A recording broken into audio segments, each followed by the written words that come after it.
خواتي خواتاتي اهلا وسهلا مرحبا بكم يا جماعة الخير زول الفلاون والسلام عليكم. Il y a quelque chose, il y a anguille sous roche, il y a quelque chose qui cloche, il y a vraiment quelques événements intrigants et on s'attendait à la Koulihal via Algérie par depuis qu'on a eu connaissance de cette affaire, on s'attendait à ce problème-là. Nous en avons parlé il y a de cela 13 jours, plus exactement le 14 février 2024, c'était en plein Saint-Valentin.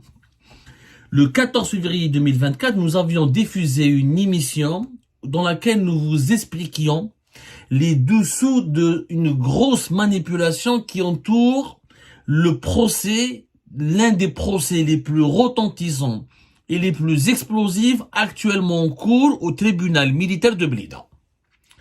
Il s'agit du procès du lieutenant-colonel Tariq Amirat. Tariq Amirat, qui n'est pas n'importe qui, puisqu'il est, Tariq Amirat, je le rappelle, nous l'avons expliqué le 14 février dernier, était le chef du bureau de sécurité de l'ambassade d'Algérie à Paris, entre 2017 et 2019. Auparavant, il était le chef de bureau de sécurité de l'ambassade d'Algérie à Rome. Ensuite, il avait fait de la prison durant presque 6 mois, en l'été de juin 2019, il a été libéré en février 2020. Ensuite, il a été réintégré au sein du renseignement extérieur, à savoir la direction de la documentation de la sécurité extérieure à partir du début de l'année 2021, où il était le numéro 2 de la cellule anti-subversion de la DDSE, du renseignement extérieur algérien. Cette cellule est principalement en charge de la neutralisation, du suivi, de la surveillance et du traitement de ce que les services secrets algériens considèrent comme ou la classe comme des éléments subversifs qui habitent à l'étranger ou qui s'enfuient à l'étranger ou qui sont réfugiés à l'étranger. Ces éléments subversifs sont malheureusement, d'après la classification dominante des services secrets algériens, surtout des journalistes comme moi, Abdou Sammar, ou là des youtubeurs, ou là des activistes, alors que normalement les éléments subversifs, c'est-à-dire celles et ceux qui peuvent menacer la sécurité nationale, provoquer des troubles à l'ordre public,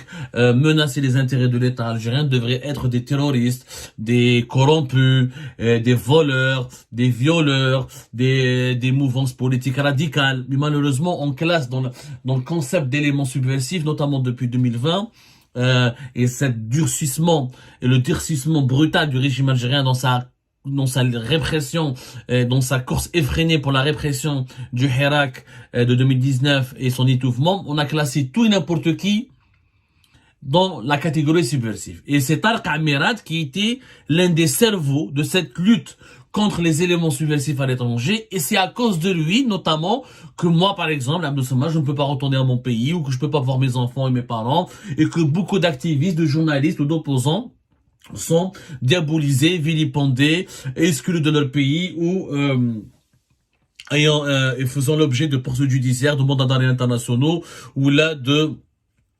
condamnations très sévères, comme par exemple votre serviteur. Moi, en tant que directeur d'Algérie Par, j'étais condamné à la peine de mort en octobre 2022. Donc, Tariq Amirat n'est pas n'importe quel officier du renseignement algérien.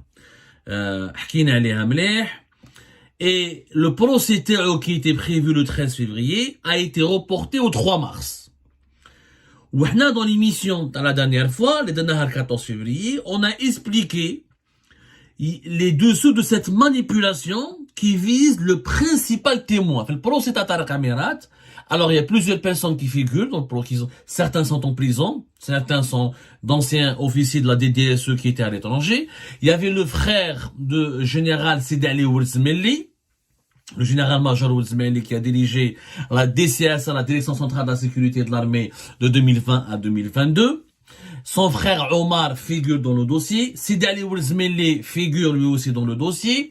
L'enquête a mené vers l'emprisonnement. Hadi l'affaire de Tariq Amirat, nous sommes pratiquement la source la plus, je le dis en toute modestie, parce que nous sommes les seuls qui ont travaillé de façon sérieuse, objective et documentée, factuelle, sur l'affaire Tariq Amirat. Tariq Amirat, quand il a été emprisonné à la mi-août 2022, c'est nous qui avions publié une série importante d'articles de 2021 à 2022 qui expliquent les manœuvres illégales, illicites, ses abus de fonction, le détournement de ses prérogatives de haut responsable des services secrets pour alimenter des lobbyistes installés à l'étranger, ou là pour diffuser, intoxiquer des opposants installés à l'étranger, ou là pour faire fuiter des informations classées secret défense, ensuite pour les manipuler dans le but de nuire à des personnalités et à des individus qui occupent des fonctions importantes au sein de l'État algérien. L'affaire Tarek Amirat, on en a déjà parlé, mais je la résume brièvement.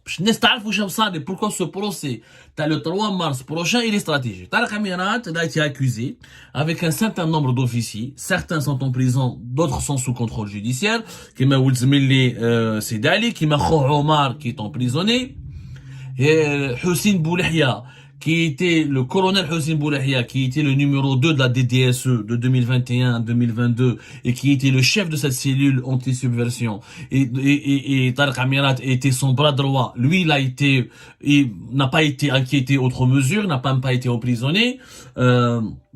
Parce qu'on a estimé qu'il n'a pas joué un rôle important, que le cerveau de ce complot réel, c'était Tarek Amirat. Parce que Hussein Boulahia n'est pas issu du renseignement extérieur, il est issu essentiellement, il a fait toute sa carrière dans la sécurité militaire.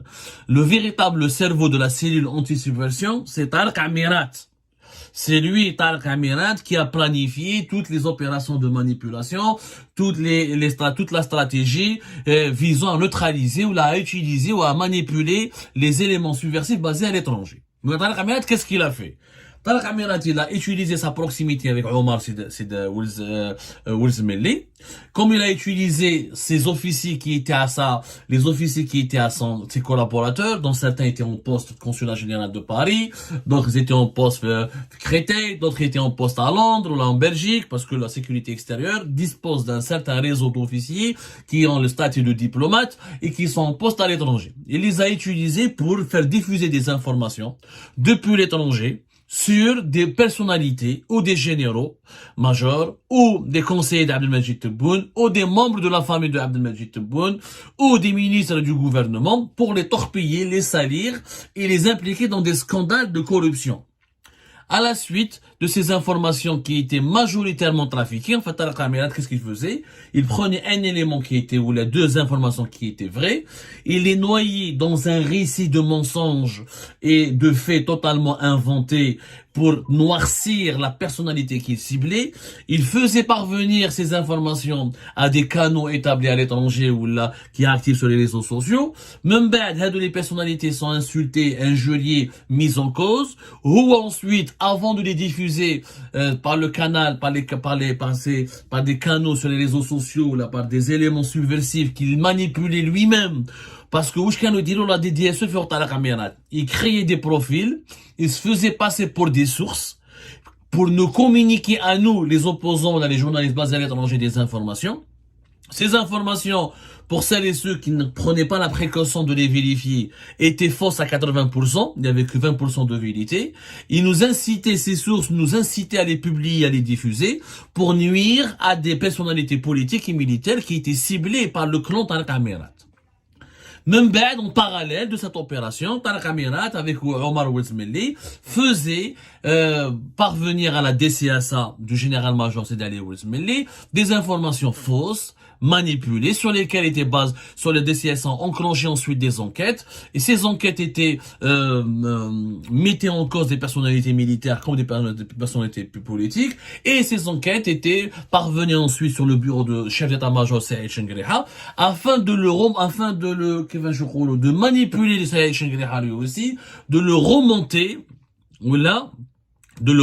carrément contre des personnalités du pouvoir algérien que le clan de Tarek Amirat voulait zigouiller ou la saboter. Quel était l'objectif? C'est ça, franchement. En Algérie, nous avons expliqué le montage de ces manipulations. Et comment Saïd Chengriha était, on le dressait, on le manipulait, on le montait. Même quand la DGSI à travers la caserne, elle a fait une enquête approfondie. Ils ont procédé à l'arrestation de Tariq Amirat, où ils ont effectivement compris, saisi, ils ont découvert pas mal de lettres anonymes, pas mal de dossiers trafiqués, pas mal d'éléments manipulés, pas mal de rapports classés secret défense qui ont été divulgués sans les autorisations nécessaires, sans passer par le circuit réglementaire. Ils ont procédé à des arrestations, ils ont démantelé ce qu'on appelle, ce que Algérie Part a appelé, ce que nous avions appelé en août 2022, un réseau d'officiers comploteurs contre la sécurité nationale. Le procès devait avoir lieu le 13 février, il a été reporté au 3 mars parce que, et comme bizarrement, le seul témoin à charge contre Tariq Amirat, c'est un certain colonel Ben Nasser Boualem, qui est l'ancien consul d'Algérie à Alicante en Espagne de septembre 2019 à mars 2021 et qui était lui-même chef du bureau de sécurité du consulat d'Algérie à Bobigny de 2010 à 2013. هذا colonel Boualem Ben Nasser, elle est vraiment bizarre, franchement bizarre. C'est quelqu'un qui était donc allé en consul, ensuite il a été dégradé à partir de 2021. Warmawa, il s'est retrouvé au cœur d'une sombre enquête sur des manipulations effectuées par la DCSA de Sidi Ali Ourzmeli contre le conseiller de Al-Majid Boualem. On lui avait demandé de témoigner contre Boualem. Lui, il avait refusé, donc il a été rappelé, il a été dégradé. Ensuite, ils l'ont envoyé à Béchar.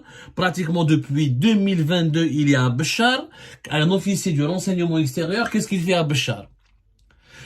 Quand on a planché sur le cas d'Aboualem Ben Nasser, nous avons remarqué qu'en parallèle, le report de ce procès et du 13 février jusqu'au 3 mars intervient au moment où quelqu'un qui s'appelle Hicham Aboud, que vous connaissez, n'a pas cessé de parler du colonel Boualem Ben Nasser.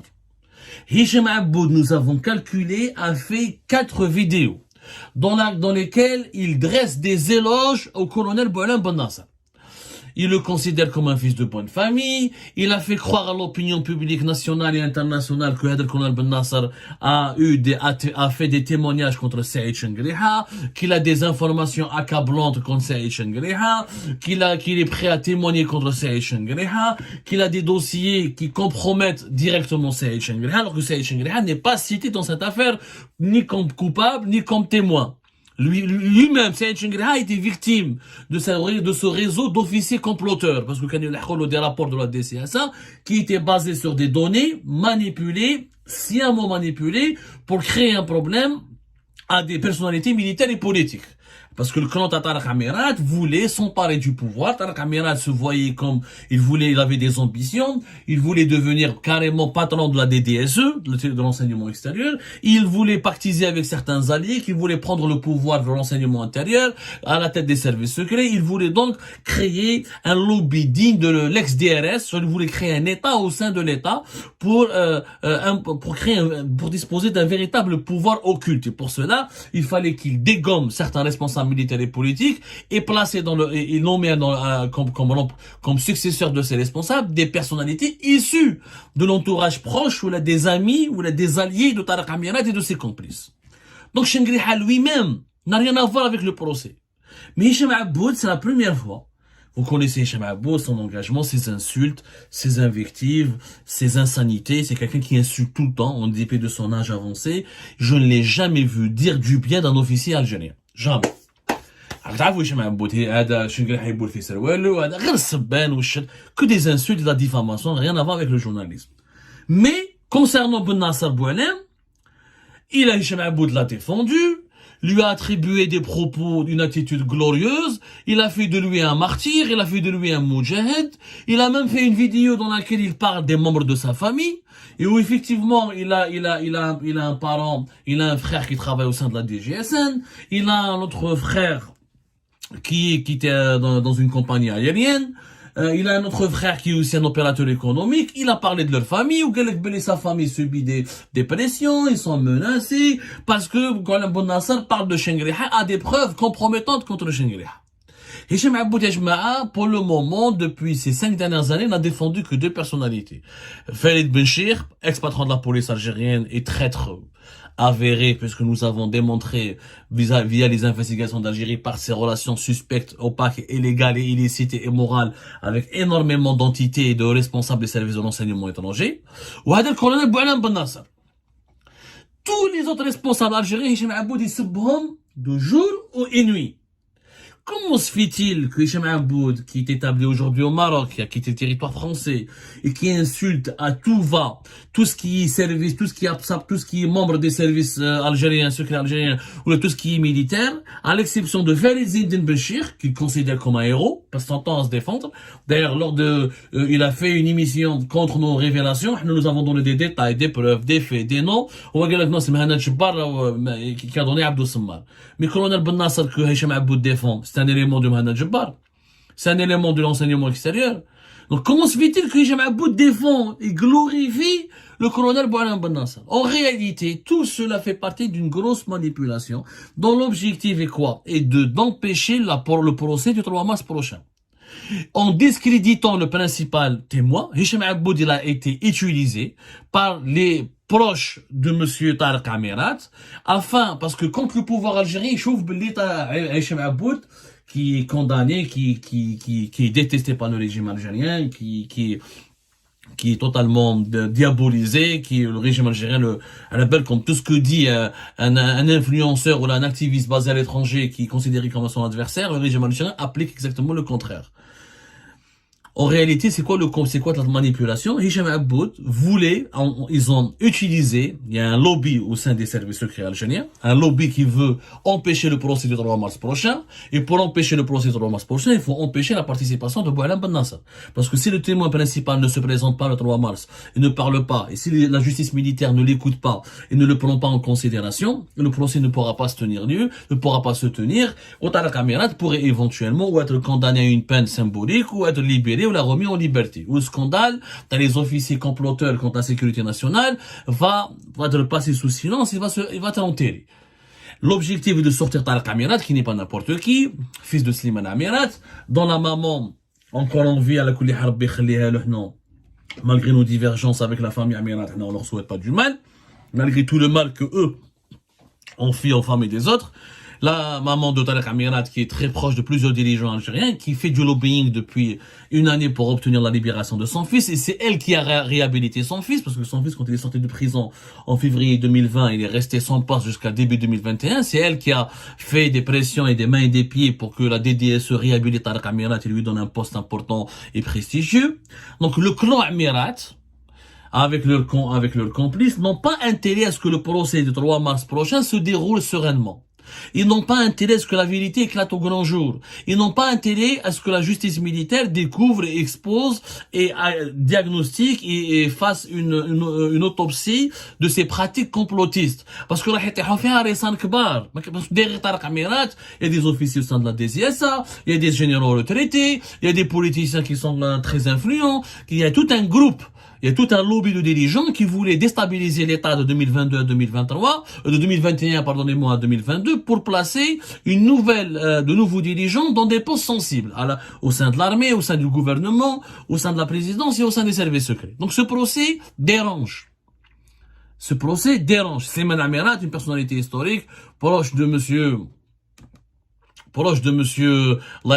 Boudief, et qui a eu lui-même un problème assez particulier. Le dossier Amirat, qui était Slimane Amirat, comment Tariq Amirat est rentré dans les services, comment il a utilisé le nom de son père, comment sa mère utilise le nom du défunt Slimane Amirat, qui est une personnalité importante dans la guerre de l'indépendance, qui fêche, hadouk pour plus tard.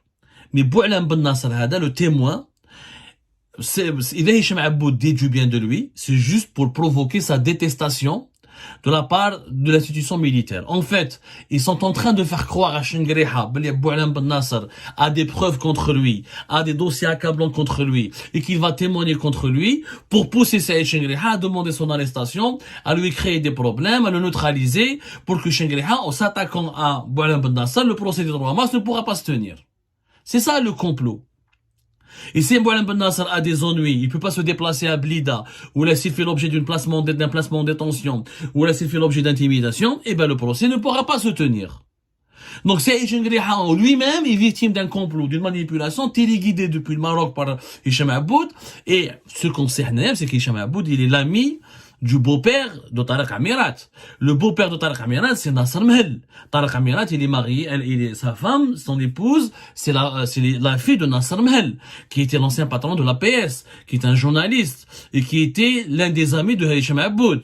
Il est possible et probable que c'est Nasser Mhel qui communique des informations à Hicham Aboud. En tout cas, Hicham Aboud, moi j'ai travaillé avec MLTV, je peux apporter mon témoignage, il avait d'excellentes relations avec Tariq Amirat. Je peux même vous donner les intermédiaires qui jouaient le rôle, des personnalités qui jouaient le rôle d'intermédiaire, ben Hicham Aboud et Tariq Amirat. Ils étaient des amis en 2019. Ils étaient dans le même camp.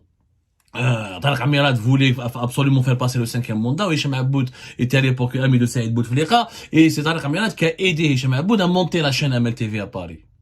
Ça, je suis prêt à apporter tous les éléments les plus précis là-dessus. Donc aujourd'hui, il n'est pas étonnant que Hicham Aboud participe à une grossière manipulation pour faire capoter le procès du 3 mars prochain en essayant de monter ou en essayant d'inciter Saïd Chengriha à abattre le principal témoin qui est Boualem Ben Nasser, en faisant croire à Saïd Chengriha qu'il est lui-même compromis et menacé. Donc Boualem Ben Nasser ما هضرش على Chengriha كاع. Il va témoigner contre le Tariq Amirat et un certain nombre d'officiers de la DCSA ou de la DDSE. Je دخل Saïd Chengriha في الوسط. La justice militaire doit rester vigilante. Si le procès du 3 mars ne se tient pas conformément aux règles du droit et de la transparence et de la rigueur, cela signifie que des juges sont eux-mêmes complices avec le clan Amirat. Cela signifie qu'on veut empêcher la vérité, on veut toujours continuer à manipuler Chengriha, on veut toujours continuer à manipuler la présidence algérienne, et on ne veut pas que la vérité éclate, la vérité qui concerne l'objectif et les dessous de ces pratiques complotistes décidées ou orchestrées de 2021-2022 par Tariq Amirat et ses complices. Faites très attention. Et j'incite mes compatriotes à filtrer leurs sources. Quand vous voyez quelqu'un qui insulte tout ce qui est algérien, à longueur de journée, on n'a jamais dit du bien sur l'Algérie ou là sur les autorités algériennes. Jamais. Ou بالسبان. يعني même السروال تاعه, il y a des vidéos au moins 18 ans d'Hicham. Tu peux pas les voir en famille. Du jour au lendemain, il fait des éloges dans 4 vidéos successives sur Boualem Ben Nasser et sa famille. Il a parlé de son père, Albé Ben Nasser, l'ancien directeur de la justice militaire. Mais je vous rappelle, moi j'ai découvert au cours de mon enquête que Albé Ben Nasser, le père de Boualem Ben Nasser, c'est lui-même qui avait, au début des années 2000, les années 90, pardonnez-moi, a collé un mandat d'arrêt militaire contre Hicham Aboud. Où Hicham Aboud, il dit bien de lui et de sa famille. Connaissant Hicham Aboud, c'est pas le genre de personne, quelqu'un qui est très rancunier, c'est pas le genre de personnalité qui va pardonner à quelqu'un qui lui a collé un mandat d'arrêt. Le père de Boualem Ben Nasser lui a collé un mandat d'arrêt militaire, donc à la justice militaire. Ou اليوم يقول لك non, c'est une grande famille, ou ناس ملاح, c'est pas normal. C'est une manipulation. On dit, ils veulent tout simplement inciter Chengriha à détester Boualem Ben Nasser, à se méfier de lui, à demander une enquête sur lui, à l'intimider, à l'interpeller, à provoquer son placement en détention, pour que Boualem Ben Nasser ne parle jamais et ne dise pas ce qu'il détient comme information compromettante sur Tariq Amirat et son clan. Voilà la grosse manipulation dont est victime, dont risque d'être victime la justice militaire en Algérie et Saïd Chengriha en personne.